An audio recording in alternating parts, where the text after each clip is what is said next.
Azure Storage. Azure Storage is a Microsoft cloud storage solution for modern data storage scenarios. Azure Storage is a service that you can use to store files, messages, tables, and other types of information. Azure Storage can be used as a store for websites, mobile applications, desktop applications, and many other types of custom solutions. Azure Storage is also used by virtual machines and also cloud services on platform as a service. You can generally think of Azure Storage in three categories. One is storage for virtual machines. This includes disks and files. Disks are persistent block storage for Azure Infrastructure as Service virtual machines. Files are fully managed file shares in the cloud. Unstructured data. This includes blobs and data lake stores. Blobs are highly scalable. They are REST-based cloud object store. Data lake store is Hadoop distributed file system, also called as an HDFS. Structured data. Structured data includes tables, Cosmos DB, and Azure SQL DB. Now, tables are nothing but just key value pairs. Cosmos DB is a globally distributed database service. Azure SQL is a fully managed database as a service built onto SQL. We will talk about these individual components one by one in the subsequent videos.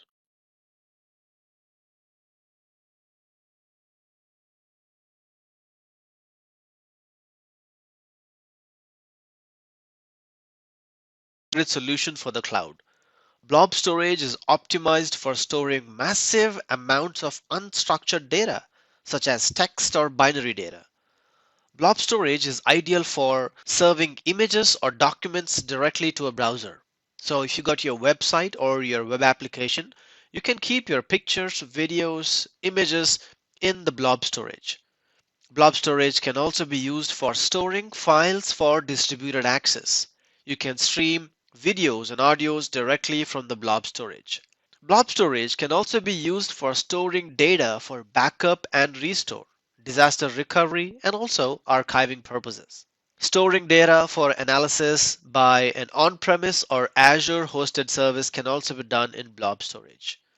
Objects in blob storage can be accessed from anywhere in the world through an HTTP or HTTPS connection. Users or client applications can access blobs through URLs or through REST API calls, PowerShell, or CLI. The storage client libraries are available in multiple languages including .NET, Java, Node.js, PHP, Python, or Ruby. Azure Files. Azure Files enables you to set up highly available network file share that can be accessed by using the SMB protocol. That means that multiple virtual machines can share the same files with both read and write access at the same time. You can also read the files using REST APIs. One thing that distinguishes Azure Files from files on the corporate file share is that you can access these files from anywhere in the world just by using a URL that points to the file and includes a shared access signature for security purposes. You can generate the shared access signature tokens that will allow specific access to a private asset for a specific amount of time. When do we use file shares? File shares can be used in many common scenarios. Some of these are using file shares for migrating your on-premise applications and data to Azure. Many on-premise applications use file shares, and this feature makes it easier to migrate those applications that share data to Azure. That means if you mount the file share to the same drive letter that's on-premise application is using, then the part of your application that accesses the file share would work with minimal changes. Configuration files can be stored on a file share, and that can also be accessed from multiple virtual machines. That means tools and utilities used by multiple developers in a group can be stored on a file share, ensuring that everybody can find them and then they use the same version. We can also use the file share for diagnostic logs, metrics, and crash dumps And these are just three examples of data that can be written to a file share and processed and analyzed later on. Queue storage. Azure Queue Service is used to store and retrieve messages. These are usually done by applications. So when applications receive or store messages, Azure Queue can be used to store such messages for the applications. Queue messages can be up to 64 KB in size, and a queue can contain millions of messages. Queues are generally used to store lists of messages to be processed asynchronously. For example, say you want your customers to be able to upload pictures and you want to create a thumbnail of each picture. You could have your customer wait for you to create the thumbnails while uploading the pictures. An alternative would be to use the queue. So when the customer finishes his upload, then a message is written to the queue. Then you can either have an Azure function retrieve the message from the queue and create the thumbnails. Each of these parts of processing can be scaled separately, giving you more control when tuning it for your usage. Finally, tables. Azure Tables is now part of Cosmos DB. So in addition to the existing Azure Table Storage Service, there is a new Azure service offering called Azure Cosmos DB that provides throughput optimized tables, global distribution, and automatic secondary indexes. Keep in mind that table storage is a NoSQL database, just like Cosmos DB. But Cosmos DB is much more powerful because it is also called as a planet scale database that is also NoSQL. So you will get throughput and input output at a millisecond level. Your latencies are far reduced when using NoSQL in the form of Cosmos DB. In the next video, let's learn about standard and premium storage accounts in Azure.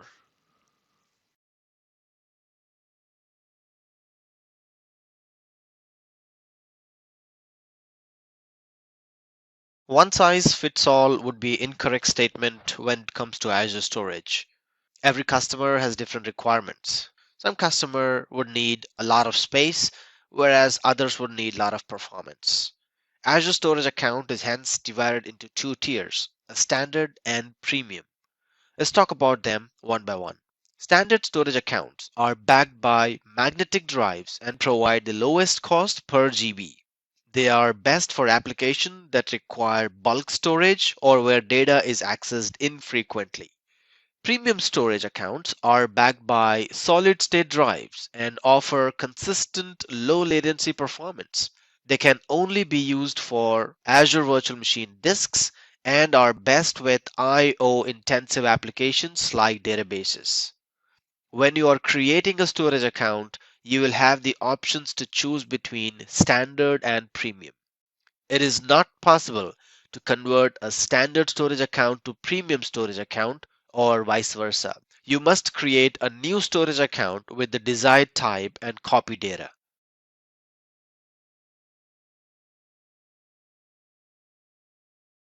When you create a storage account, you can choose from general purpose V1, and then you also have general purpose V2, then the blob storage. Azure Storage offers three types of storage account, and each type supports different features. And also, it has its own pricing model.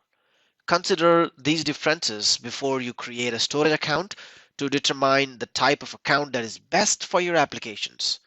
The three storage accounts needs to be discussed one by one. Let's talk about general purpose V2 accounts. The general purpose V2 storage accounts is the latest Azure storage feature, and this incorporates all the functionalities of general purpose V1 and the blob storage account. So the general purpose V2 accounts deliver the lowest per gigabyte capacity prices for Azure storage, as well as provides the industry competitive transaction prices. General purpose V2 storage account supports many services like blobs, files, disk, queues, and tables. Microsoft recommends using general purpose V2 storage accounts for most scenarios. You can easily upgrade a general purpose V1 or a blob storage account to general purpose V2 account with no downtime and without the need to copy any data. So what is general purpose V1 accounts all about? General purpose V1 accounts provides access to all the Azure services but may not have the latest features or the lowest per GB pricing.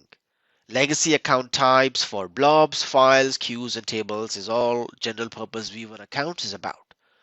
So you use general purpose V2 accounts instead when possible. So general purpose V1 was the older method of provisioning a storage account. Finally, the blob storage account. A blob storage account is specialized storage account for storing unstructured object data as block blobs.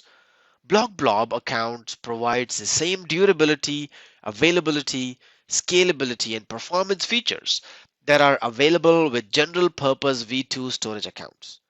So blob storage accounts will support block blobs and append blobs, but not page blobs. Just remember this for this time, but moving forward in the subsequent videos, we will talk about what block blobs are, what append and page blob is. But blob storage account offers multiple access tiers for storing data on your usage patterns. So that's about general purpose V2, V1, and blob storage accounts. General purpose V2 is the newest way of provisioning a storage account.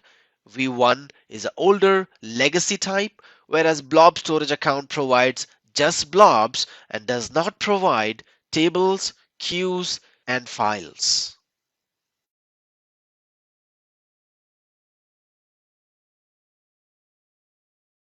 Let's learn to create an Azure storage account. I am currently logged into the Azure portal. On the left hand side, you will see all the services associated with Microsoft Azure. Of course, there are a lot more services than these, which can be found in the All Services section. To create an Azure storage account, click on the storage account on the left hand side. It will then take you to another blade or a screen that will let you create more storage accounts here. I already have a storage account. Now this storage account was created when I used Azure Shell to create and provision virtual machines in the previous section. To create a new storage account, I just have to click on add, and this will pop up another section or a blade where I can type in the name, resource group, location, performance attributes, etc. that are required for a storage account to be created. I'll choose a subscription as pay as you go. I will create a new resource group, call it as data store. Say OK. Storage account name. Make sure that this is in lowercase and has no special characters.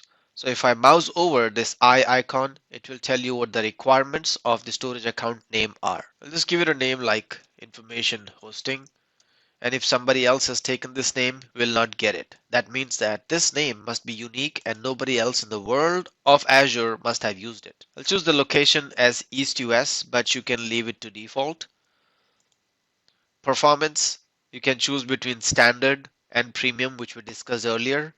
Account kind is general purpose V2, V1, or blob storage. V2 will give me all the features that Azure storage account has as on today.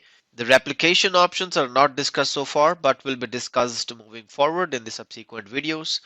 I'll leave it to LRS, which is local redundant storage at this time. Access tier, we can choose between cool or hot. Again, this hasn't been discussed, but we'll talk about this later. Then we have the networking section. Do you want this storage account to be available on the internet? And if it should be available only in the intranet, then we select the particular networks which are available in our subscription. But if you want your information in the storage account, in your blobs and files to be available all over the internet, then you select public endpoint all networks. If it is private data, confidential, sensitive, patents, intellectual properties, in that case you select selected networks. I'll click on next to move to the advanced section. Now here we have three options: security, data protection, and data lake storage generation 2. Do you want your data to be securely transferred when transmitting data between the storage account to other networks? By default, it is enabled. Data protection, do you want soft delete? So when you enable this, it will let you retain the deleted data for a certain number of days. So any file that has been accidentally deleted can be recovered after the set number of days specified here. So you can scroll all the way to the right to move it to maximum 365 days. So the data that can be retained in this soft deleted section is for 365 days, after which it will be cleaned up. So this is the retention period of your data. I will move it back to the default setting, which is disabled.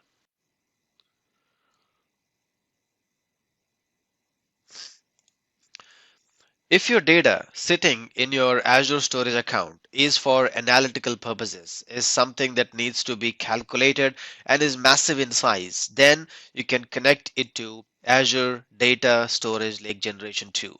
This will help you analyze and give information back to you at millisecond latency. So the data lake storage will help developers, data scientists, and analysts to store data of any size, shape, and speed, and do all types of processing and analytics across multiple platforms and languages. I will change it back to default, set it to disabled, and click on next. Tags, as we discussed earlier in the previous sections, tags are used to mark and tag your objects.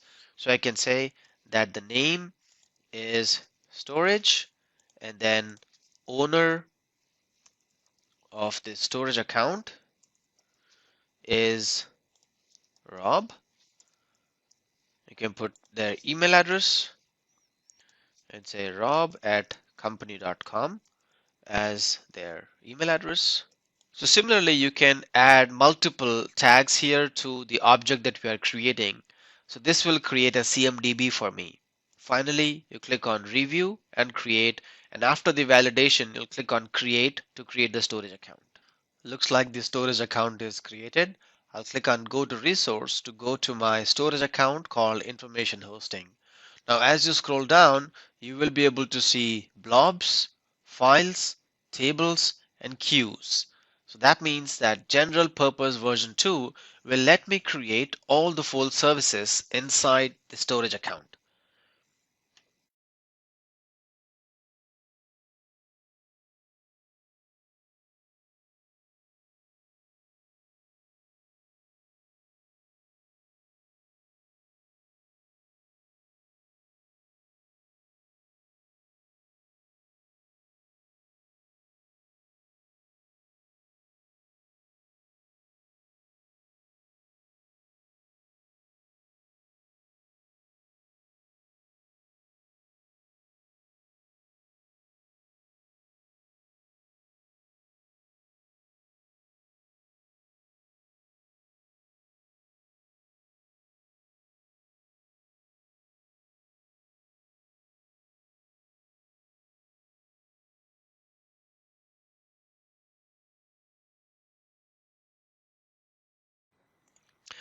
So in this video, we'll first create a resource group with PowerShell.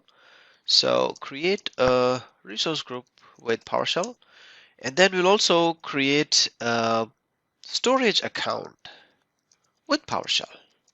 In the previous video, we're doing everything with graphical user interface, and now we're learning to do with PowerShell. Now, if you notice this hash or a pound sign means it's a comment. So when you execute the script, this line number 1 and number 2 will not be executed. This is just for your references. So you can put your reference like that. Say author is Anand. Uh, Creation date is whatever. So today is 15, whatever, uh, 2019. Yeah. So you can put your own comments like that. Now, first step that we to create a resource group is to use PowerShell command called new hyphen AZ resource group. Just say new hyphen AZ resource group. Right? I'm using tab completion so that there are no errors or any typographical errors in the script. Right? So it's new hyphen AZ resource group. Then I will say hyphen name. What is the name of my resource group? The name of my resource group is, let's say, payroll. Let's call it as payroll. And the location in which I want to create it is West US. I'm just saying West US here. Now, I could have put these objects inside a variable, right? So I could have just said dollar location equals West US and put that in double quotes. Yeah. And then I can also say dollar region resource group name equals payroll. When I do that, I really do not have to use these names like that. I can say dollar resource group name and then dollar location name, right?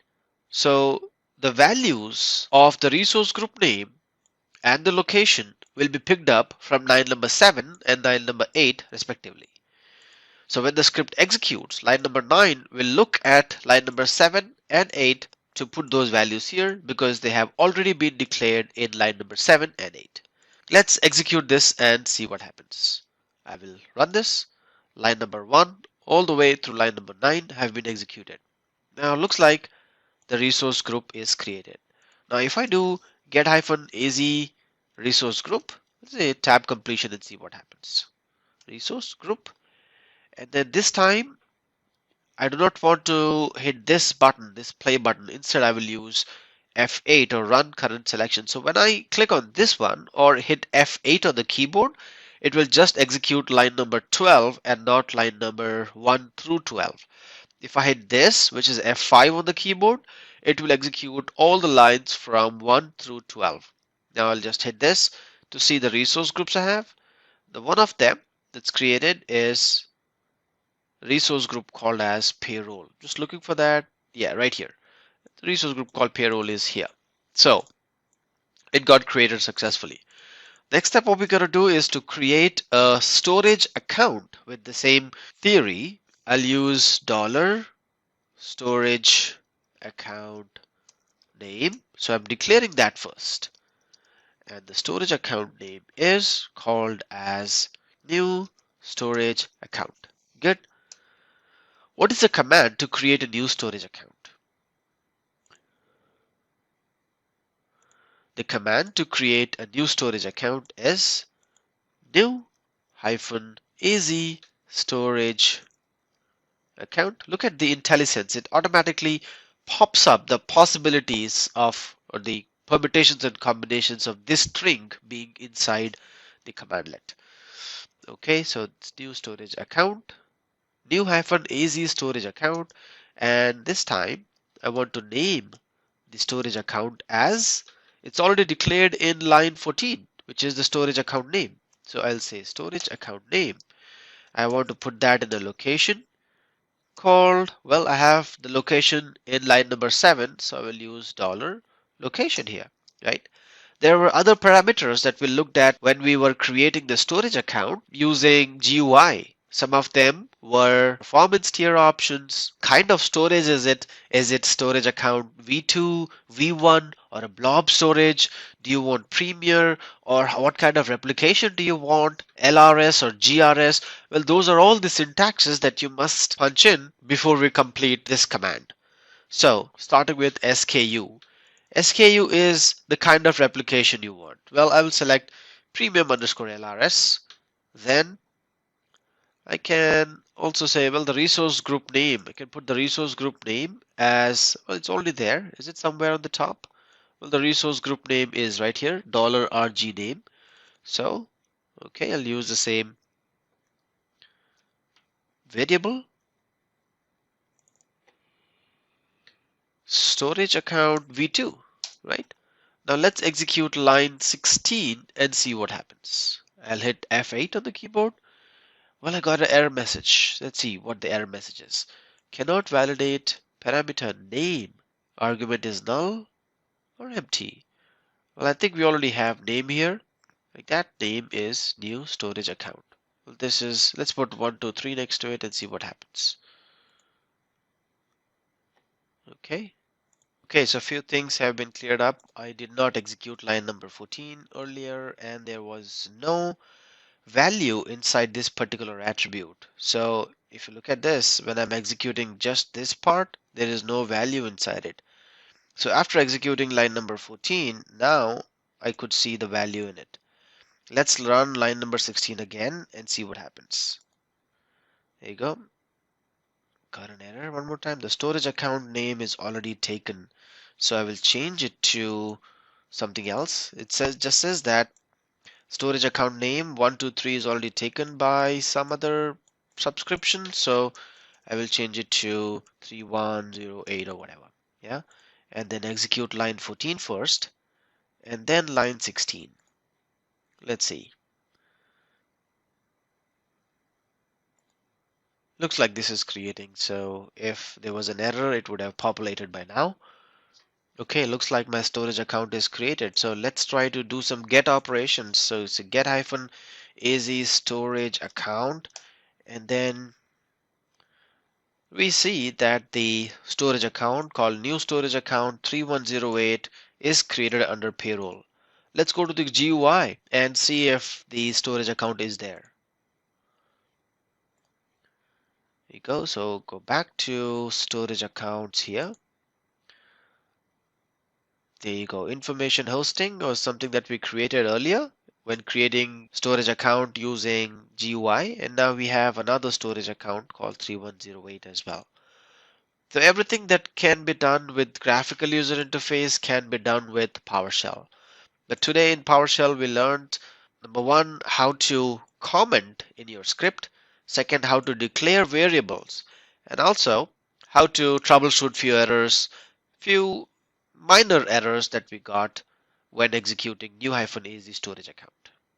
In the next video, let's try to create a storage account with Azure CLI.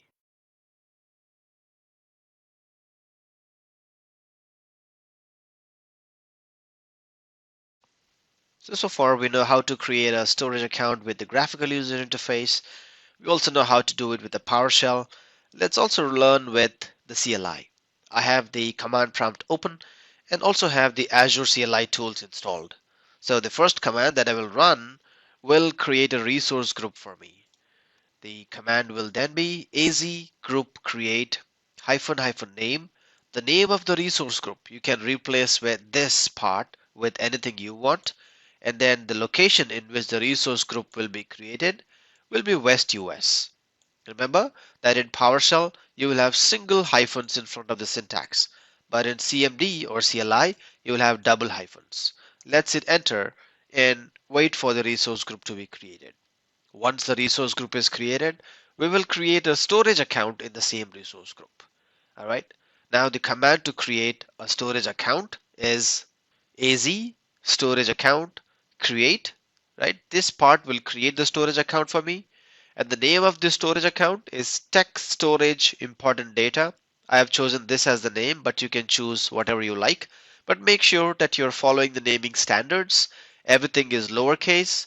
There are no special characters, right? There can be numbers inside it, but there cannot be any upper cases. This is created in a resource group called tech underscore itdept. Then the location is in West US. I'm choosing the replication type to be local redundant storage, and the kind of storage is storage v2. So these are various syntaxes that we are passing to create the storage account. These are minimal and required syntaxes that must be there during the storage account provisioning process. I will hit enter now to initiate the storage account provisioning.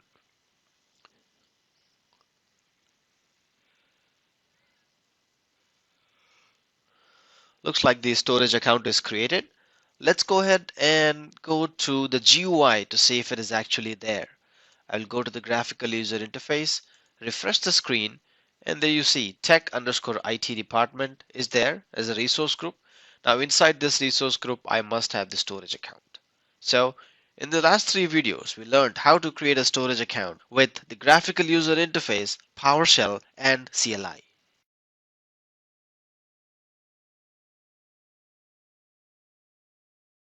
Microsoft has developed an application to connect to its storage account.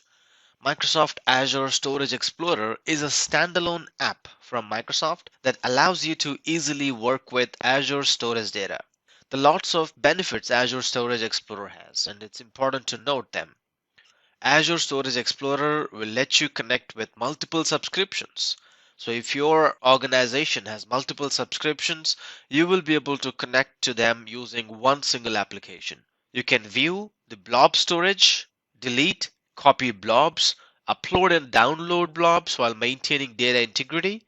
Not just blobs, but you can also maintain tables, query the information inside the tables, add, edit, and delete the entities in table, manage the information inside Cosmos DB, create, manage, delete databases and collections.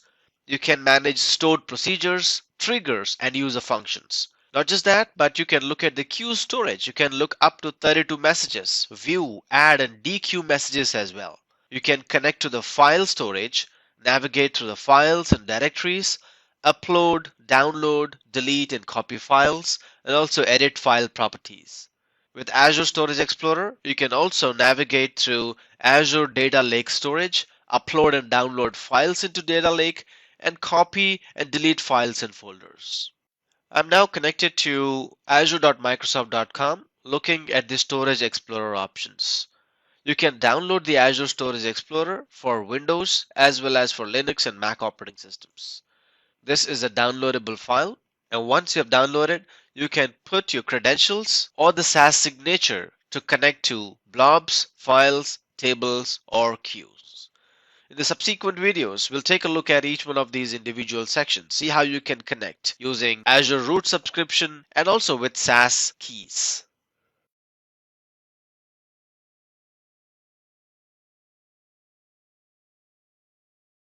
In one of the previous sessions, we spoke about the use cases of blob storage.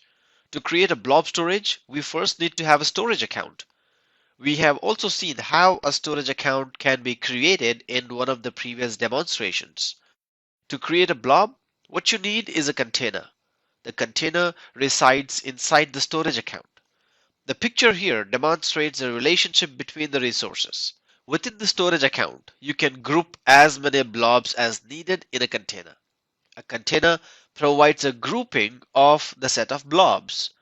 All blobs must be in a container. A storage account can contain unlimited number of containers. There is no limit to that. Also, a container can store unlimited number of blobs. Everything that you create must be created in lowercase, numbers, and hyphens and must begin with a letter or a number. The name must also be between 3 and 63 characters long. So remember that blobs are sitting inside a container. Container is sitting inside a storage account. You can have unlimited blobs inside a container and unlimited containers inside a storage account.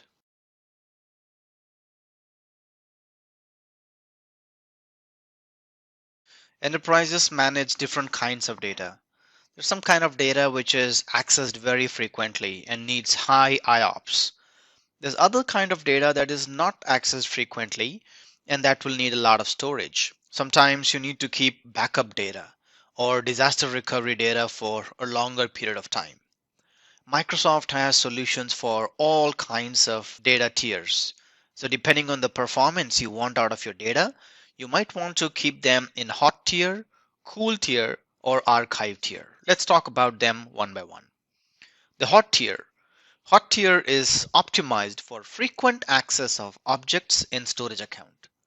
Accessing data in hot tier is most cost effective, while storage costs are somewhat higher. New storage accounts are created in hot tier by default. So if you're looking for any objects that need very high performance, for example, web applications, picking up pictures and streaming videos from your storage will need high IOPS. They will then go into hot performance tier. Cool tier. Cool tier is optimized for storing large amounts of data. Now these kinds of data are infrequently accessed. They are stored for at least 30 days. Storing data in the cool tier is more cost effective, but accessing that data may be somewhat more expensive than accessing data in the hot tier. Archival data. Now, archive tier is optimized for data that can tolerate several hours of retrieval latency. So your business must be okay with not having that data for a certain duration of time. This archive data will remain in archive tier for at least 180 days. The archive tier is the most cost-effective option for storing data, but accessing the data is more expensive than accessing data in hot or cool tier. So when you put data in archive tier, do not access that very frequently. The whole purpose of putting data in archive tier must be to store it for a long period of time, which is at least 180 days. Azure Storage provides different options for accessing block data based on the usage patterns. Now, each access tier that we just discussed is optimized for particular pattern of data usage. By selecting the right access tier for your needs, you can store your blob data in the most cost effective manner.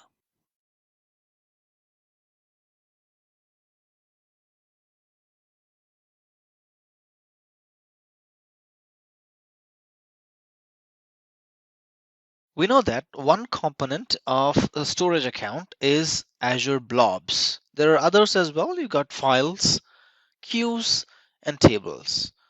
But blobs are again of different types. A blob can be any type and a file size. Azure Storage offers three types of blobs. There's a block blob, page blob, and append blob. You specify the blob type when you create the blob. The default is a block blob, but we need to understand each type individually. Let's talk about block blob. A block blob consists of blocks of data assembled to make a blob. Most scenarios using blob storage employ block blobs. So this is more of a block storage. A block blobs are ideal for storing text and binary data like files, images, and videos. What is an append blob?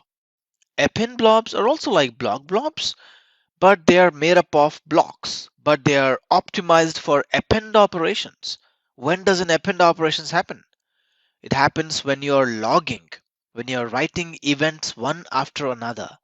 So append blobs are optimized for logging scenarios. Page blobs. Page blobs can be up to 8 terabytes in size. They are very efficient for frequent read-write operations. And when does read-write operations happen very frequently? On a virtual machine. So Azure virtual machines will use page blobs as operating system disks and data disks. Remember that once the blob has been created, its type cannot be changed. So you can also upload a local file to a blob storage using PowerShell commands. There are lots of blob upload tools that we use as on today. Administrators love to use AZ copy. Now, AZ copy is a very easy to use command line tool for Windows and Linux that will copy data to and from blob storage across containers and also across storage accounts. There is another library which is called as Azure Storage Data Movement Library. It is a .NET library for moving data between Azure storage services. So the AZ copy utility is built with the data movement library. Now, if you got lots and lots of data, you will use Azure Data Factory. Azure Data Factory supports copying data to and from blob storage by using the account key, shared access signature, service principal, or even managed identities for Azure resource authentication. There's another service called as Blob Fuse. Blob Fuse is a virtual file system driver for blob storage. So you can use Blob Fuse to access your existing blob data in your storage account. This is specifically for Linux file systems. Azure Data Box Disk is a service for transferring on-premise data to blob storage when you got large data sets or when you have network constraints to upload data over the wire unrealistically. You can use Azure Data Box Disk to request for SSDs, which are solid state disks from Microsoft. So you can then copy your data to those disks and then ship them back to Microsoft. Microsoft will then upload it to your blob storage. This is called as Azure Data Box Disk. There's another service from Azure which is called as Azure Import and Export.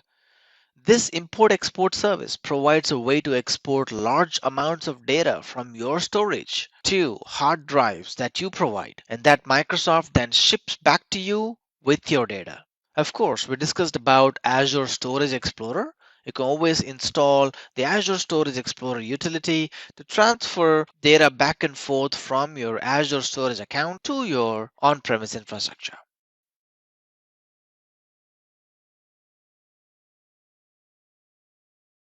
It's always important to have additional layer of security. Access policies provides additional layer of security and control over shared access signatures. It provides you the privilege to grant access and tells you how much of permissions do you want to grant to a shared access signature. Not just that, you can specify the start time, end time, which is also called as expiry time. And not just that, you can have the time zone level access as well.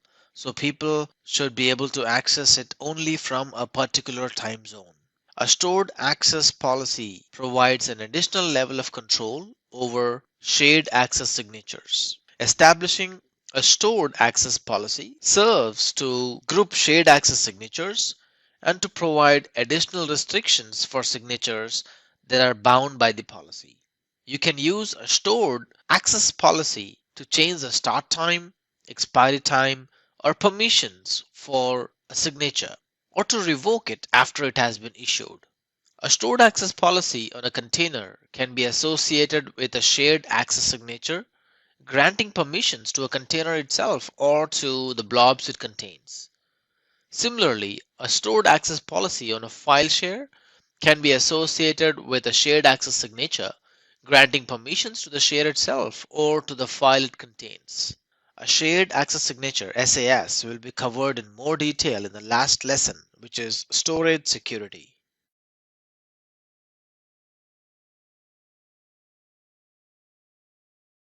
By this time, we understand the importance of storage accounts. Storage accounts also use a pricing model. That means everything that you use in cloud, in Azure specifically, is chargeable. So when you're designing storage solutions in the cloud, always think about pricing model. How much are we going to pay? What do we pay for? Are we going to pay for data storage or transaction costs? In this video, we'll understand how the storage will impact the pricing. Let's talk about the performance. For mission critical applications, you are expecting least latency and good throughput. So, in addition to the amount of data stored, the cost of storing data depends on the storage tier. The per gigabyte cost decreases as the tier gets cooler, and as the storage gets hot, the per gigabyte cost will increase. Data access charges increases as the tier gets cooler. For data in the cool and archive storage tier, you are charged a per gigabyte data access charge for reads. Transaction costs. There is a per transaction charge for all tiers, and this will increase as the tier gets cooler. Geo-replication data transfer costs. This charge only applies to accounts with geo-replication configured, including GRS and RAGRS, which is read access only geo-replication costs. Geo-replication data transfer includes a per gigabit charge. When you choose geo-replication, you are replicating your data between two geographies, and that also includes the network transfer costs. How about outbound data transfer costs? Now, outbound data transfer is the data that is transferred out of an Azure region. So, outbound data transfers incur billing for bandwidth usage on a per gigabyte basis. Changing the account storage tier from cool to hot incurs a change equal to reading all the data existing in the storage account.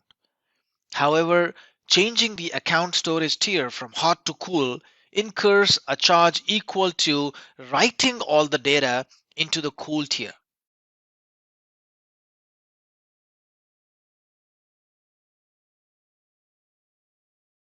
These storage accounts that you see are as a result of our previous lab activities. Let's go ahead and create a container in this lab and then look at the options we discussed in the previous videos. Now, to demonstrate this, I'll click on Information Hosting and then create a container in the blob. Now I can either click on the blobs option right on the dashboard or scroll down to the point where we see blob service. Under blob service, if I click on blobs, you will then see an option click and create a new container. So once I click on this, you will then see these options: private, blob, and container. We learned about these options in the blob containers video. Now, if I click on private, it means I do not want to give access to anybody on my blob. I will give it a name and call it payroll data and say OK. That means nobody will have permissions on it. It's a privately accessible container. Inside this container, you're now ready to upload the blobs, kind of data you want. You can upload pictures, JPG content, MP4, documents, DOCX or PDF files inside it by just clicking on the upload button, right? You can always change the access level by clicking on the change access level button and then granting access to people whom you want by saying blob or container. If I click on upload button, it will then open a blade on the right hand side. And then you can browse and start uploading the data. When you're uploading, you can always choose whether it's a block blob, page blob, or a pen blob, depending on what kind of data you're uploading. Now, we spoke about these options when we were talking about blob performance tiers. I will upload a file here just for demonstration purposes. We created this script earlier, install web service.ps1. I'll just upload that and leave it as block blob. And then finally click on upload. You will say that it uploads pretty quickly and then it's available right here. So anybody who has access to the payroll data container will then be able to access my file in the payroll data container. By default, every file is categorized as hot tier. If you would ever like to change the tier of this access tier from hot to cold or archive, all you have to do is click and select the file, then click on change tier on the top right hand side. This will then give you the options to change the tier of your blob file. It could be hot, cold, or archive. We spoke about these options in detail when we are talking about uploading blob video section. I'll change it to cool and then click on save. It takes less than a millisecond to do that. Now go back to payroll data. Now you will see that the access tier is set to cool. You can upload multiple files, so a bulk upload is also acceptable in the container. You can also do similar activities using Azure Storage Explorer. We did the demonstration earlier, but you will be able to create containers, upload blobs or files inside the container using Azure Storage Explorer.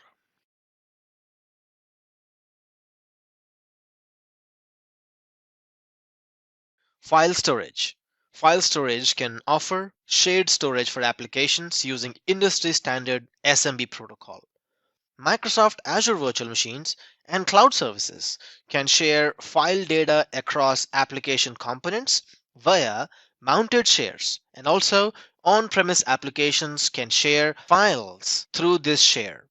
Applications running in Azure virtual machines or cloud services can mount a file storage share to access file data. And this would be just like a desktop application that will be mounted as a typical SMB share.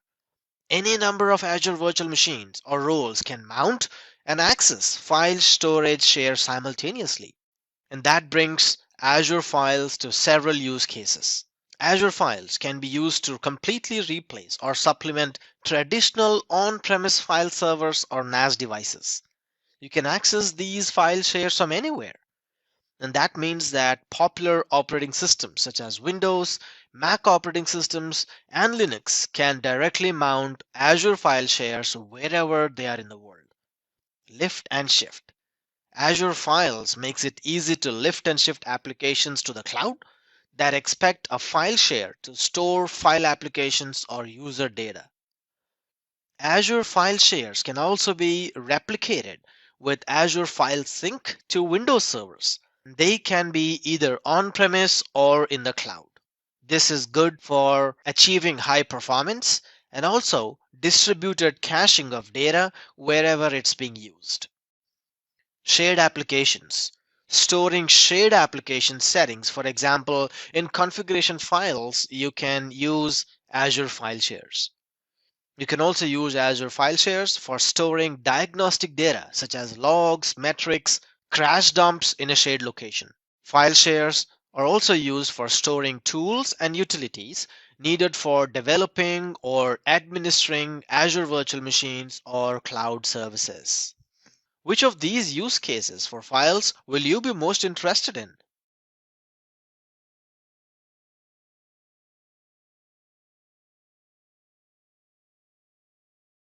Let's understand when to use files versus blobs. Azure Files offers fully managed file shares in the cloud. These are accessible through industry standard SMB protocol.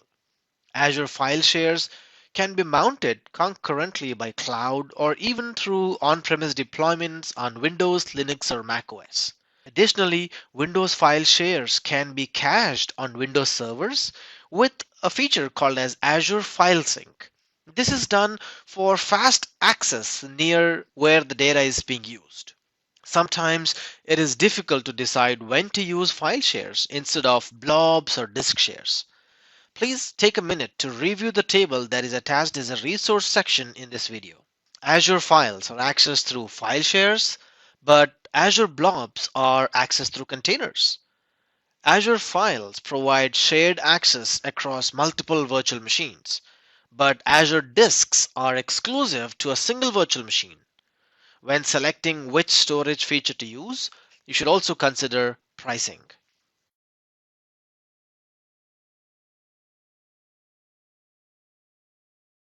Let's go talk about creating file shares in the storage account. In the previous sections, we looked at how you can create blobs and then create containers. We do the same thing with files, but in files, you create file shares. You can either create files by clicking on this little button here under the overview section, or scroll down till the point you see file services. Both of them will bring you to the same interface.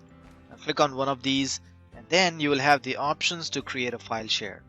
You can define, of course, the name and also the amount of data, the maximum amount of data that can fit inside this file share. You can define in gigabytes. So at this time I'll specify 1024 GB and also give it some name, marketing, and then go ahead and create it. Now that it is ready, you can click on this marketing and start uploading content inside it. Uploading data is really not a big deal like you saw in the previous blob section where we were uploading data into the containers.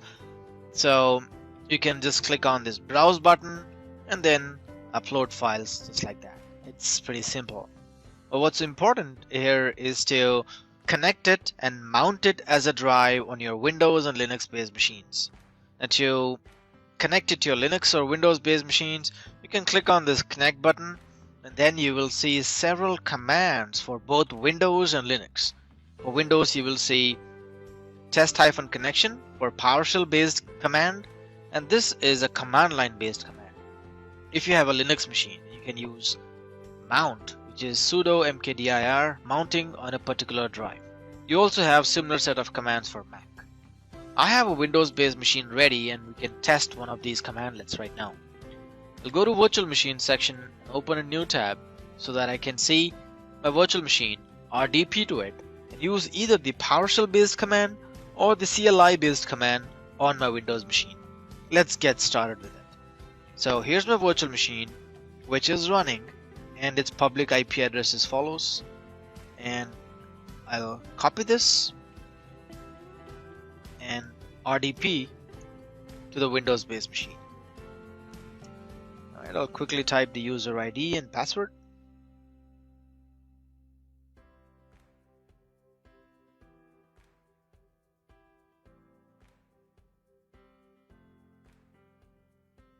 Okay, now that our Windows machine is up and ready, I will launch PowerShell on this machine to execute the command shown in Azure. To launch PowerShell, I'll click on Start and then just type PowerShell there.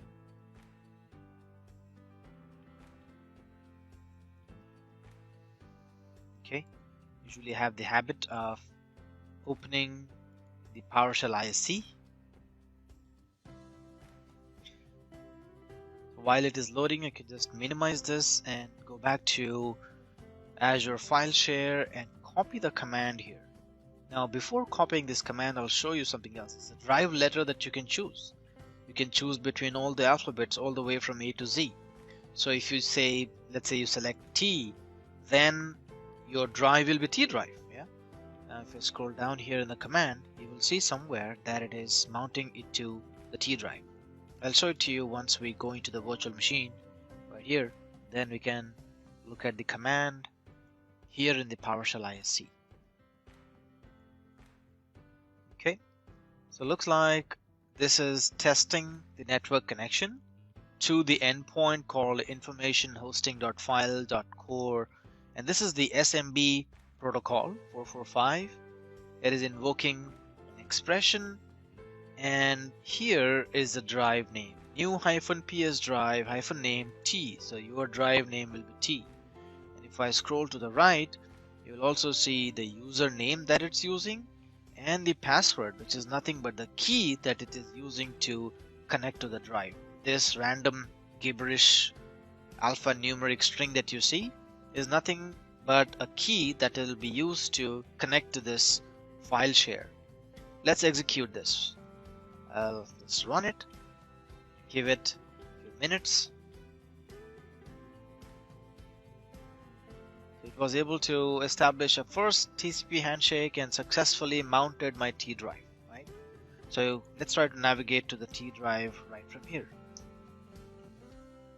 Okay, and now if I do dir, what should I have in my drive? Remember, there was a PowerShell file that I uploaded. It must be visible in the directory. There you go.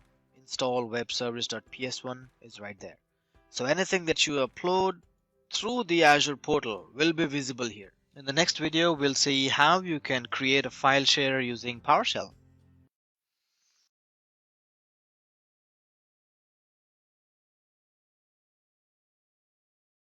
In this video, I want to show you another method of creating a file share.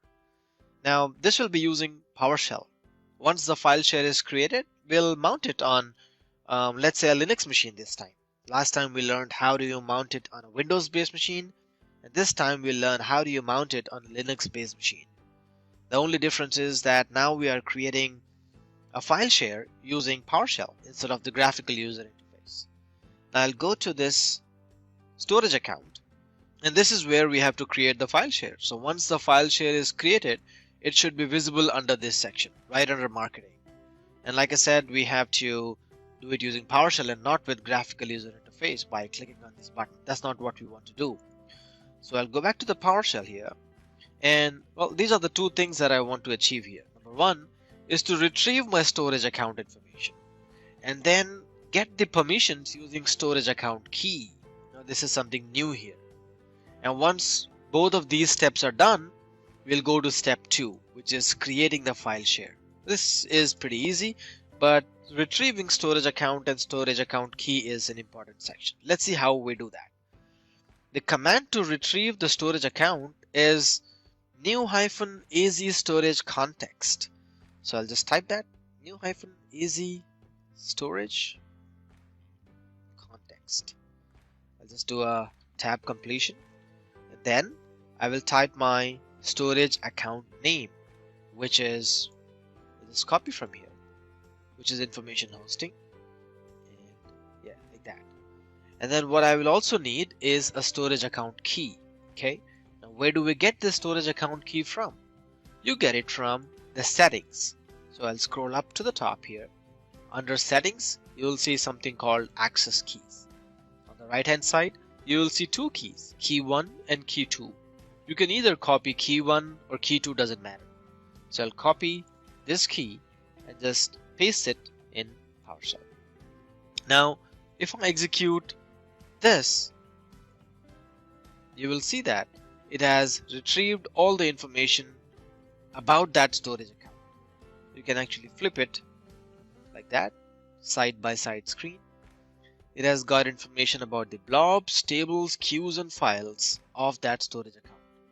What I would like to do is store this information inside a variable, and I'll call it as, let's say, storage context. Okay, and I will execute this one more time.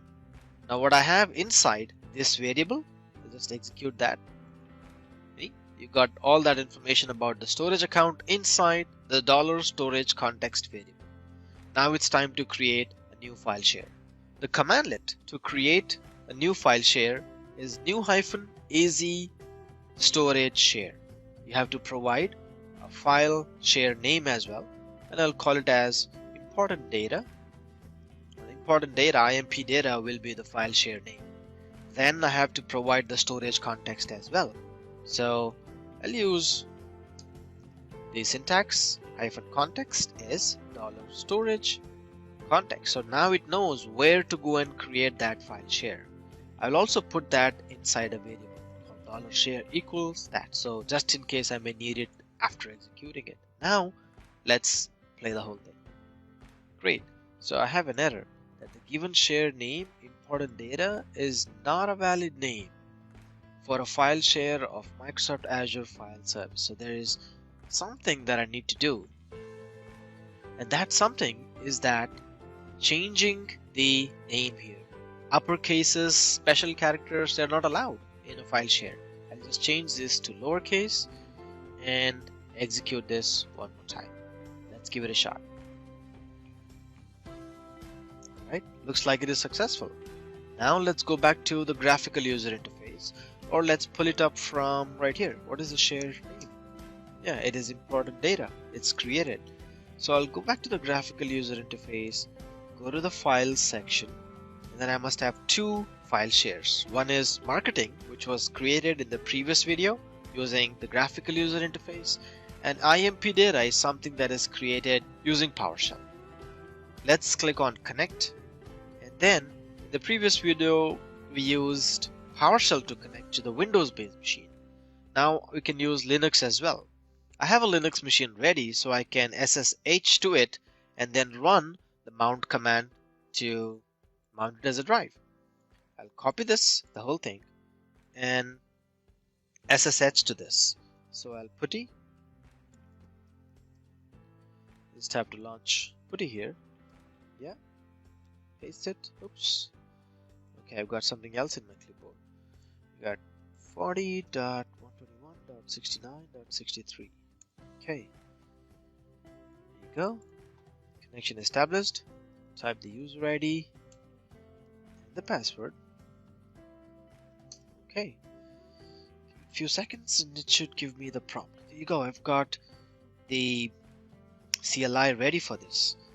I'll copy this one more time and go back and execute that. Now before I do it, I'll just run df command here to see how many drives I have, and then I can run this df command one more time to see if my drive is actually mounted. So yeah, so something happened in the backend. I'll do df one more time, and now I see that a file share based on Windows is mounted and the file share name is important data. So we can navigate to this and start pumping in information inside that drive. In this video, we learned how you can create a file share using PowerShell.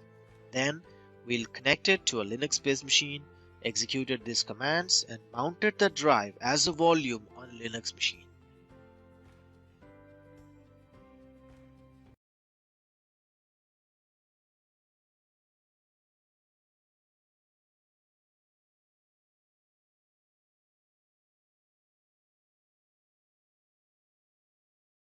Or critical data, intellectual property, patent, and all such confidential information is really important for an organization.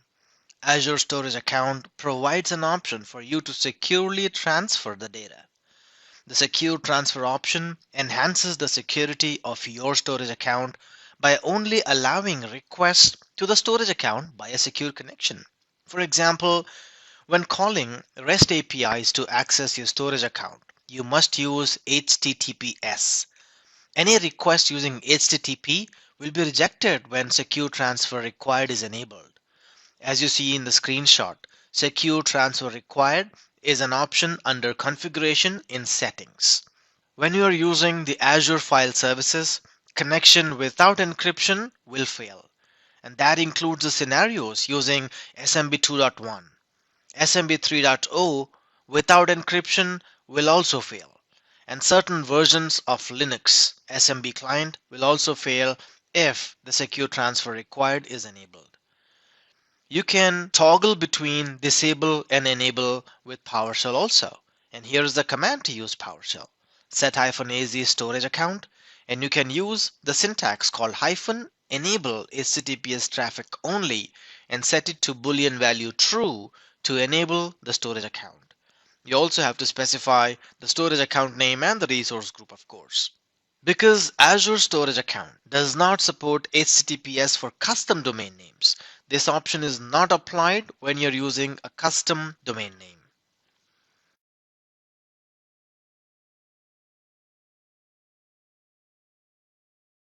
If you are from the virtualization world or from the infrastructure side of IT, you know what I'm talking about. Snapshots. Snapshots are nothing but point in time, read only copy of your data. Let me explain that with an example. Let's say you're working on your file share and all of a sudden you accidentally delete some data. Or maybe you ran a script that accidentally deleted a bulk of data. How will you get back your data? If you had taken backups or if there was a snapshot that can restore it back in time. Azure File Share Snapshots is just that. Azure Files provides the capability to take snapshots of your file shares. Share snapshots capture the share state at that point in time. It is just like a photograph. It's like capturing your smile for that point in time so that you can go back and look at your photograph and see how you look like. Similarly, if you want the data at that point in time, let's say how your data looked 3 weeks ago or 4 weeks ago, you can restore from that snapshot. Share snapshot capability is provided at a file share level. Retrieval is provided at an individual file level so that you are allowed for restoring individual files. You cannot delete a share that has share snapshots unless you delete all the share snapshots first. It's like a dependency. Also remember that share snapshots are incremental in nature. Only the data that has changed after your most recent share snapshot is saved. And this minimizes the time required to create a share snapshot, saves on storage costs as well. Even though share snapshots are saved incrementally, you need to retain only the most recent share snapshot in order to restore the share. So when do you use these share snapshots? What is the use case? As we just said, you will be protecting against data corruption. Applications that use file shares perform operations such as writing, reading, storage, transmission, and processing. And if an application is misconfigured or has unintentional bug that is introduced, probably there's an accidental overwrite or damage can happen to a few blocks. To help you protect against those scenarios, you can take a share snapshot before you deploy new application code. If a bug or application error is introduced with a new deployment, you can go back to the previous version of your data on that file share. How about protecting from accidental deletions or unintended changes? Needless to explain this, imagine that you're working on a text file in a file share.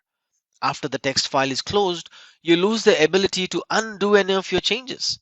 In these cases, you will need an option to recover a previous version of the file.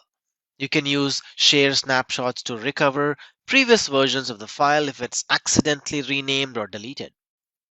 You can also use these share snapshots for general backup purposes. So after you create a file share, you can periodically create a share snapshot of the file share to use it for data backup. A share snapshot, when you take it periodically, it will help you maintain previous versions of the data that can be used for future audit requirements or disaster recovery.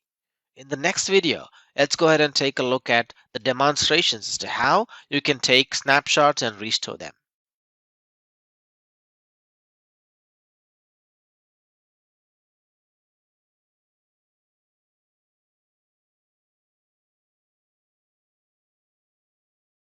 Are very important for restoring information from a previously snapshotted version. So in this video, let's go ahead and see where you can take the snapshot of the file share and also ways to restore it. Now I'll click on the information hosting file share, then scroll down to the point where I see file service and click on it. Now as you see, there are two file shares that we have created in our previous lab activities. I'll click on one of these, and then you will notice on the top right hand side there's a create snapshot button. I'll click on it, and because there's very less information inside it, the size of the snapshot will also be small. amount of time it takes to create a snapshot is also less. You can click on View Snapshots button here, right next to Create Snapshot, and then you'll see all the snapshots that have been taken during the lifetime of this file share. You can click, select it, and then try to restore it as well by connecting to it. Now, this connect button is the same button as we saw earlier for file shares. If you notice on the right hand side, you will see similar options for connecting to Windows, Linux, and Mac operating systems.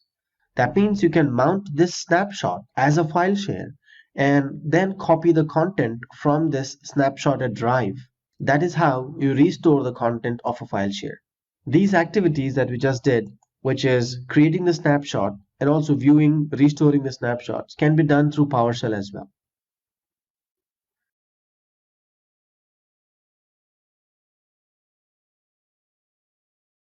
Securing the storage account is of utmost importance to the developers and also to the management. Azure Storage provides a comprehensive set of security capabilities now that enables developers to build secure applications.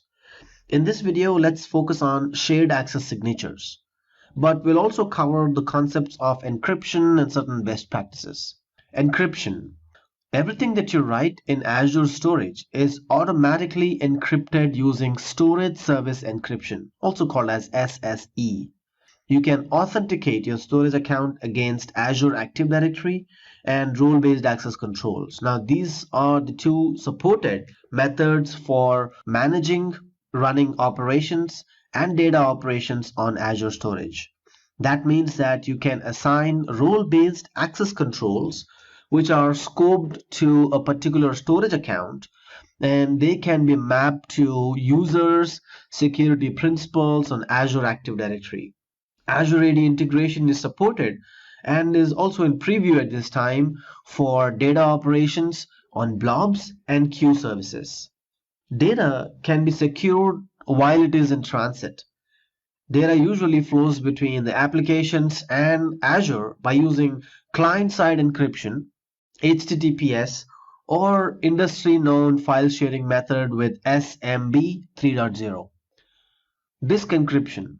The operating systems and the data disks used by Azure virtual machines can be encrypted using Azure Disk Encryption. How about shared access signatures? Shared access signatures are used for delegating access to the data objects in Azure Storage, and they can then be granted to use shared access signatures.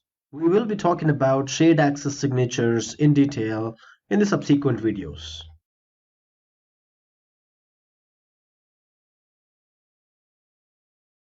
Every request that you make against a secure resource in the blobs, files, queues, or tables must be authorized. Authorization ensures that the resources in your storage account are accessible only when you want them to be, and it is accessible only to those users or applications to whom you grant access. In this video, let's talk about the options that we have for authorizing requests to the storage account. First one is Active Directory. Active Directory is a centralized source of authentication. So Azure AD is Microsoft's cloud-based IAM solution. IAM is Identity and Access Management. So Azure AD integration is currently in preview for blobs and queues. With Azure AD, you can assign fine-grained access to users, groups, or applications through role-based access controls. Shared key. Shared key authorization relies on your account access keys. And there are other parameters to produce an encrypted signature string that is passed on the request in the authorization header. You can also use SAS, which is shared access signatures. Shared access signatures delegate access to a particular resource in your account. That is done with specific permissions and over a specified time interval. It means that if I give the shared access signature to you, you can do just as much as permissions I have given, plus only for a specified amount of time that I have written in the shared access signature. The last one is anonymous access to containers and blobs. When creating a container or the blob, you have an option to make it anonymous. So you can make your blob resources public at the container or the blob level. A public container or a blob is accessible to any user for anonymous read access. So read requests to public containers and blobs do not require authorization. And when do we do this? We do this when you want to create web applications. So you want your customers to access your websites in a read-only mode.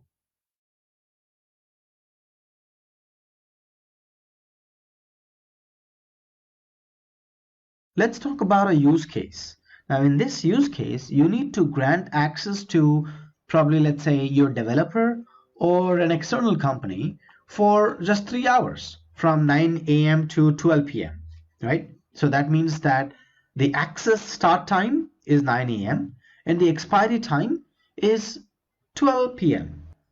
That means after 12 p.m., the developer must not be able to access your, let's say, blob storage or table. Talking about storage accounts. How about granting access to developers only for blobs or tables or queues? How about getting more granular? Let's say you want to grant permissions only for read access and not for write access. Or maybe you do not want to give delete permissions, right? So we are talking about very granular level of access for blobs or tables or queues or any specific entity in the storage accounts. Now, this is possible through shared access signatures. Shared access signature is a URI. It's like a key that grants restricted granular access rights to Azure storage resources. So you can provide a shared access signature to clients or developers who should not be trusted with your storage account key, because keys will grant full permissions to the storage account. Shared access signatures can be controlled more granularly than a key. A shared access signature gives you granular control over the type of access you grant to clients. So you can grant granular permissions to blobs, files, queues, and tables, define the start time and expiry time. You can also define how much of access do you want to give, like read, write, delete permissions, etc. Now this news will be like cherry on the cake. You can also specify an IP address or range of IP addresses from which Azure storage will accept the SaaS. For example, you might specify a range of IP addresses belonging to your organization. You can also specify more secure parameters like enforcing the developers to use HTTPS protocol only to connect to your Azure storage account. You can configure SAS parameters, which is shared access signatures, from the settings. And here is a screenshot from where you can control the settings. So you have options to control the permissions, start and expiry date, time, allowed IP addresses, allowed protocols, and the key that you want to choose. Remember that you have two keys, key 1 and key 2. If you use key 1 or key 2 explicitly, you will have full permissions. But if you use key 1 or key 2 through SaaS, you can granularly control all of these settings.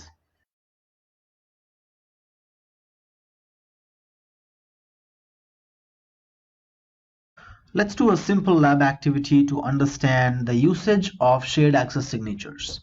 I'm logged into my Azure portal and connected to my storage account called information hosting. Under settings, you will see something called shared access signatures. Let's click on it. And here you will see the same screenshot that was shown in the previous video. Here we have the options to select and unselect the services, the level of permissions that you want to grant, and also the allowed resource types. So let's say you want to grant the developer access to blob storage only. That means you will tick just the blob box here and untick file, queue, and tables. Let's give him more restricted permissions. I do not want the developer to write anything to my blob account. So I will untick write and also untick delete, list. Well, let's keep list because you should be able to list and traverse through the folders. Adding is not okay, creating is not okay. So the developer with this set of permissions can just list and read the objects inside my blob storage. Let's go to the next option, start an expiry date time. Now let's select from 23rd of September, which is today, and then the time as well, which is 8:57, and end time is till 9 o'clock in the morning. Well, I must also select the time zone. I'm not in UTC, so I'll select the time zone, let's say the current time zone. So that means I will be allowed to access from about 9 p.m. to 5 o'clock in the morning. You can of course change these time zones and also the start and end time. The allowed IP addresses, you can put the IP address here or even the IP address range. Allowed protocols, you can leave it as HTTPS because that's more restrictive as compared to the second option, which is HTTPS and HTTP. Which key do you want to use, key 1 or key 2? Yeah, we got just two keys here, and these keys are picked up from access keys which we saw in the previous videos. Now I'll click on generate SAS and connection string. If I scroll down further, I will then see a SAS token generated. Now this is the URL that I will present to my developer and ask him or her to use this URL to connect to my blob storage. Now these SAS URLs can be used in an application like Microsoft Storage Explorer. I will use Azure Storage Explorer to connect to my blob account. Click on add account here and then select use a shared access signature URI. When you click next, you can just copy and paste the URI from Azure portal. I'll go back to the portal once and then copy the blob service SAS URL by clicking on this little button which is used to copy the things into the clipboard. Go back to my Storage Explorer and paste the URI. It should automatically fill up the fields. Let's click next and connect. Now you should see that you are connected to information hosting storage account, and then the only thing that's listed here is the blob containers. You do not have tables, queues, and any other entity inside the storage account. Well, you can also see the containers inside the blob. Well, yeah, you will be able to see all the data inside it, but you will not be able to upload content to it because you just have read permissions. Let's try to upload a file and see if we are allowed to do so. So I'll just click on upload and files and then click on these three little dots to give me the file picker. Then I'll just pick up some random file from my desktop, let's say compliance.pdf, and just say upload. It is currently queued, uploading group, and then it failed. It says that the request is not authorized to perform this operation using the permissions, which is absolutely right. We granted permissions only to read and list, but the developer tried to upload content to our blob container. You can also grant multiple permissions. Now let's go back to the Azure portal and grant more permissions to this. So let's say I want to grant write, delete, add, and create permissions, and then say generate SAS. Okay, copy this URL and then go back to the Storage Explorer, and then I'll try to connect one more time by clicking on add an account, SAS signature, say next, and copy the URI. You're doing the exact same steps that we did earlier. And now instead of using this, I will use the second blob container to upload the content. I will use the exact set of steps that we did earlier, upload the files into my blob container. So scroll down till the time I find my file. I'll just pick up some random file here and say upload. Now this time I should be allowed to upload because I have the right permissions at this time. Looks like it is uploading, and I am now able to see the file inside my blob container. Now this will be visible inside the blob in the graphical user interface as well. Let's go and verify that. So blobs, and then go into my container called payroll data, and then I must have my ADFS file. Good. So you understood the importance of shared access signatures. These can be used to granularly control the level of permissions the developer has, right from the IP addresses, time range, date can be specified, and also the level of permissions like read, write, delete, list, etc. to your blobs, tables, queues can be very granularly specified using shared access signatures.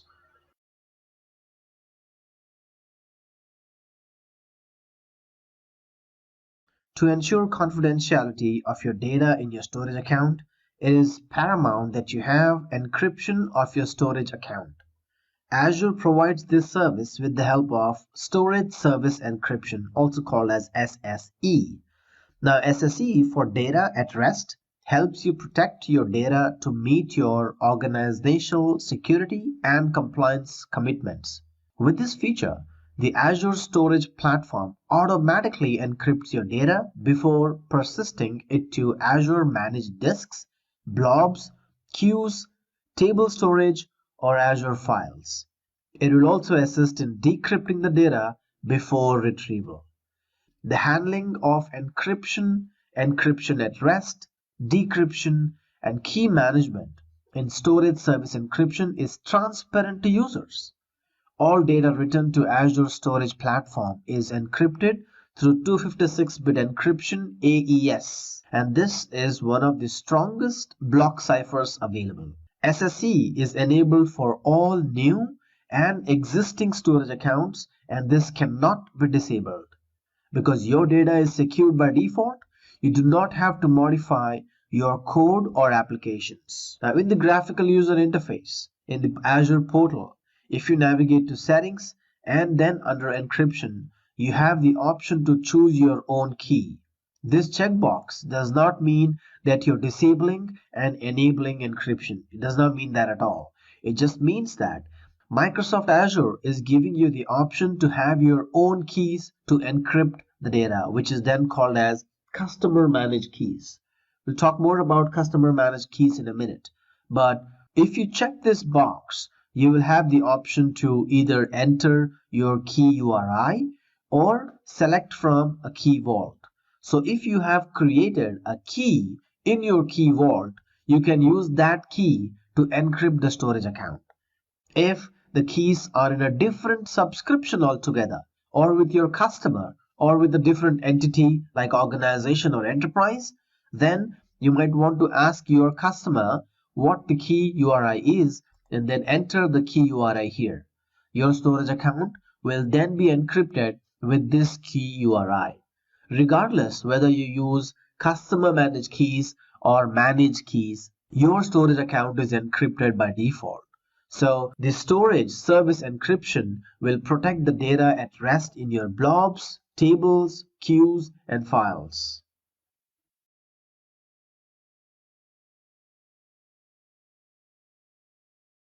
We spoke about customer managed keys in the previous video. Customer managed keys are used if you would like to use and manage your own encryption keys instead of having Microsoft manage it for you.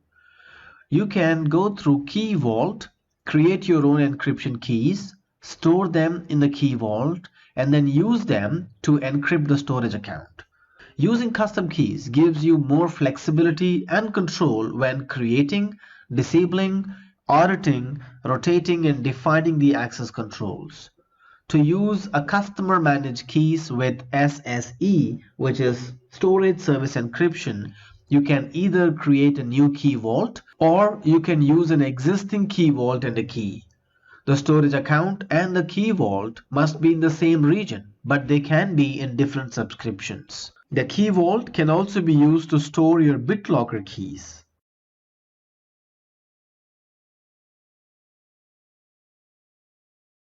It's important to talk about the risks and recommendations for shared access signatures. When you use shared access signatures in your applications, you need to be aware of two important potential risks. If a SaaS is leaked, it can be used by anyone who has it, and that means that it can potentially compromise your storage account. If a SaaS provided to the client application expires and the application is unable to retrieve a new shared access signature from your service, then the application's functionality may also be affected. There are certain recommendations for using shared access signatures that can help us mitigate these risks. Always use HTTPS to create or distribute a SaaS. If a SaaS is passed over HTTP and then intercepted by an attacker, then that attacker performing a man-in-the-middle attack will be able to read the SaaS and then use it just as the intended user could have, and thereby it will be potentially compromising sensitive data or allowing for data corruption by the malicious user. Reference stored access policies where possible. Stored access policies give you the option to revoke permissions without having to regenerate the stored account keys. You need to set the expiration on these very far in future or sometimes infinite, and make sure it's regularly updated to move it farther into future. Use near-term expiration times on ad hoc basis. In this way, even if a SaaS is compromised, it's valid only for a short time. This practice is especially important if you cannot reference a stored access policy. Near-time expiration times also limit the amount of data that can be written to the blob by limiting the time available to upload it. Have clients automatically renew the SaaS if necessary. Clients should renew the SaaS well before the expiration. If your SaaS is meant to be used for small number of immediate, short-lived operations that are expected to be completed within the expiration period, then this may be unnecessary as the SaaS is not expected to be renewed. However, if you have a client that is routinely making requests via SaaS, then the possibility of an expiration comes into play. The key consideration is to balance the need for the SaaS to be short-lived with the need to ensure that the client is requesting renewal early enough. Always be careful with SaaS start time. If you set the start time for SaaS to now, then due to clock skew, failures may be observed intermittently for the first few minutes. In general, set the start time to be at least 15 minutes in the past, or do not set it at all. Now, this will make it valid immediately in all cases. The same generally applies to expiration time as well. Remember that you may observe up to 15 minutes of clock skew in either direction on any request. Be specific with the resource to be accessed. A security best practice is to provide a user with the minimum required privileges. If a user only needs read access to a single entity, then grant them read access to the single entity and not read, write, delete access to all entities. This only helps lessen the damage if a SaaS is compromised because the SaaS has less power in the hands of an attacker. Understand that your account will be billed for any usage, including that done with SaaS. So if you provide write access to the blob, a user may choose to upload 200 gigs blob. And if you have given them read access as well, they may choose to download it 10 times. That will incur 2 terabytes in ingress costs for you. Again, provide limited permissions to help mitigate the potential actions of a malicious user. Use short-lived SaaS to reduce the threat. Validate the data that is written using SaaS. When a client application writes data to your storage account, keep in mind that there can be problems with that data. If your application requires that the data be validated or authorized before it is ready to use, you should perform this validation after the data is written and before it is used by your application. This practice also protects against corrupt or malicious data being written to your account, either by a user who properly acquired the SaaS or by a user exploiting a leaked SaaS. Don't assume SaaS is always the correct choice. Sometimes the risk associated with a particular operation against your storage account outweighs the benefits of SaaS. For such operations, create a middle tier service that will write to your storage account by performing business rule validations, authentications, and auditing. Use storage analytics to monitor your application. You can use logging and metrics to observe any spike in authentication failures due to an outage in your SaaS provider service or to the inadvertent removal of a stored access policy.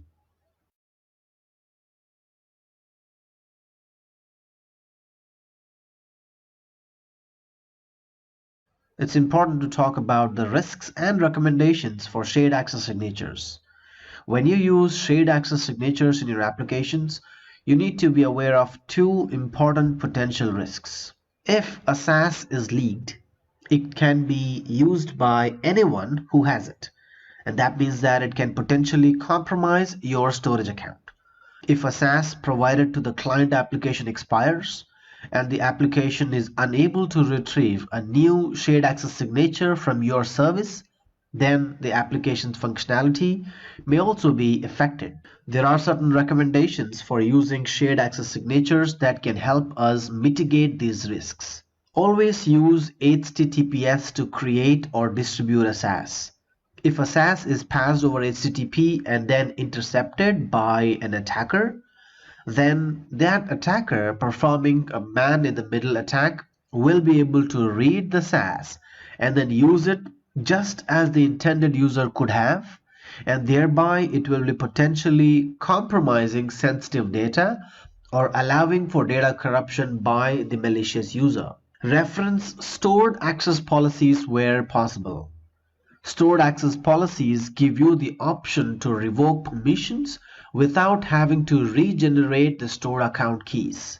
You need to set the expiration on these very far in future or sometimes infinite, and make sure it's regularly updated to move it farther into future. Use near-term expiration times on ad hoc basis. In this way, even if a SaaS is compromised, it's valid only for a short time. This practice is especially important if you cannot reference a stored access policy. Near-time expiration times also limit the amount of data that can be written to the blob by limiting the time available to upload it. Have clients automatically renew the SaaS if necessary. Clients should renew the SaaS well before the expiration. If your SaaS is meant to be used for small number of immediate, short-lived operations that are expected to be completed within the expiration period, then this may be unnecessary as the SaaS is not expected to be renewed. However, if you have a client that is routinely making requests via SaaS, then the possibility of an expiration comes into play. The key consideration is to balance the need for the SaaS to be short-lived with the need to ensure that the client is requesting renewal early enough. Always be careful with SaaS start time. If you set the start time for SaaS to now, then due to clock skew, failures may be observed intermittently for the first few minutes. In general, set the start time to be at least 15 minutes in the past, or do not set it at all. Now this will make it valid immediately in all cases. The same generally applies to expiration time as well. Remember that you may observe up to 15 minutes of clock skew in either direction on any request. Be specific with the resource to be accessed. A security best practice is to provide a user with the minimum required privileges. If a user only needs read access to a single entity, then grant them read access to the single entity and not read, write, delete access to all entities. This only helps lessen the damage if a SaaS is compromised because the SaaS has less power in the hands of an attacker. Understand that your account will be billed for any usage, including that done with SaaS. So if you provide write access to the blob, a user may choose to upload 200 gigs blob. And if you have given them read access as well, they may choose to download it 10 times. That will incur 2 terabytes in ingress costs for you. Again, provide limited permissions to help mitigate the potential actions of a malicious user. Use short-lived SaaS to reduce the threat. Validate the data that is written using SaaS. When a client application writes data to your storage account, keep in mind that there can be problems with that data. If your application requires that the data be validated or authorized before it is ready to use, you should perform this validation after the data is written and before it is used by your application. This practice also protects against corrupt or malicious data being written to your account. either by a user who properly acquired the SaaS or by a user exploiting a leaked SaaS. Don't assume SaaS is always the correct choice.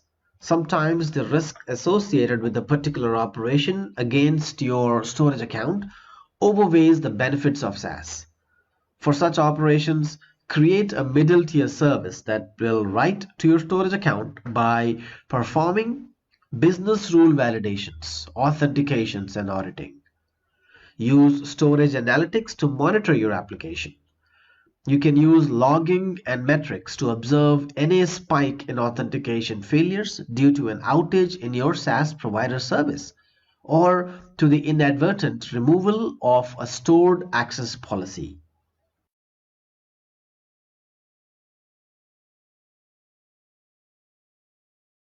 Blobs are nothing but information that we store in a storage. For example, files, pictures in the form of JPEG or PNG, videos of different types like MP4 and MPEG, etc. So when we have such information inside a container, we need to grant permissions to the right set of people. When creating a container, you have the option to choose between private, blob, and a container. We'll use private to ensure that there is no anonymous access to containers and blobs. This is done to ensure that nobody else except the right set of people have access to the information in your private container. Blobs are used to allow anonymous public read access for blobs only. And this is done when you have information for your websites. So pictures, videos meant for your web applications will be pointing to containers with blob access. Finally, we'll use container to allow anonymous public read and list access to the entire container, including the blobs. So that means that all the blobs will have anonymous public read in list access.